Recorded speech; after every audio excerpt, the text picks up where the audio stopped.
கரூரில் 41 பேரின் மரணத்திற்கு விஜயும் காரணம். ஆகப்பெரும் ஊழல்வாதி அவர்தான். அதிமுக கரூரில் 41 பேரின் மரணத்திற்கு விஜயும் காரணம் என்றும் குற்றம் சாட்டியுள்ள அதிமுக, தன் திரைப்படம் வெளியாக வேண்டுமென அன்றைய முதல்வர் வீட்டில் 5 மணி நேரம் கைகட்டி காத்திருந்து வெளியிட்ட படத்தின் பெயரை நாங்கள் சொல்லவா என்று விமர்சித்துள்ளது.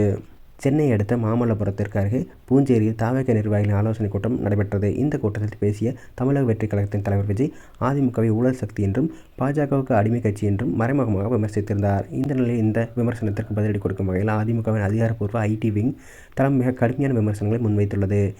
விஜயை பனையூர் பண்ணையார் என்று கிண்டல் செய்து வெளியிட்டுள்ள அந்த பதிவில், ஊழல் என்பது சட்டவிரோத பணம் சம்பாதிப்பது என்றால், பல ஆண்டுகளாக தனது திரைப்படங்களின் டிக்கெட்டுகளை சட்டத்திற்கு புறம்பாக பிளாக்கில் விற்று கோடிக்கணக்கில் சம்பாதித்த விஜய் தான் ஆகப்பெரும் ஊழல்வாதி என்றும் குற்றம் சாட்டியுள்ளது.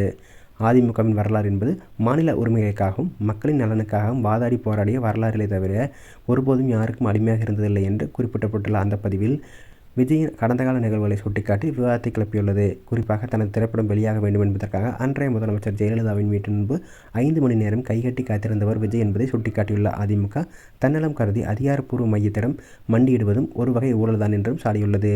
அதிமுக ஆட்சியை ஊழல் ஆட்சி என்று விமர்சிக்கும் விஜய், அதே ஆட்சியில் அமைச்சராக இருந்த செங்கோட்டையன் போன்ற மூத்த தலைவர்களை தனது கட்சியின் ஒருங்கிணைப்பாளராக அருகில் அமர வைப்பதுதான் அவர் சொல்லும் தூய் சக்திக்கான விளக்கமா என்று கேள்வி எழுப்பியுள்ளது. மேலும் அண்மையில் கரூரில் நடைபெற்ற தமிழக வெற்றிக் கழகத்தின் மாநாடு அல்லது பேரணியின் போது ஏற்பட்ட நெரிசலில் 41 பேர் உயிரிழந்த துயர சம்பவத்தை இந்த பதிவு மீண்டும் நினைவூட்டியுள்ளது. இந்த சம்பவத்திற்கு பிறகு என்ன வழக்கு வருமோ என்ற அச்சத்தில் சுமார் 72 நாட்களுக்கு மேலாக பனையூரில் உள்ள தனது வீட்டிலேயே பதுங்கியிருந்ததாகவும், கட்சி அலுவலகத்தையே மூடி வைத்திருந்ததாகவும் விஜய் கடுமையாக சாடியுள்ளது.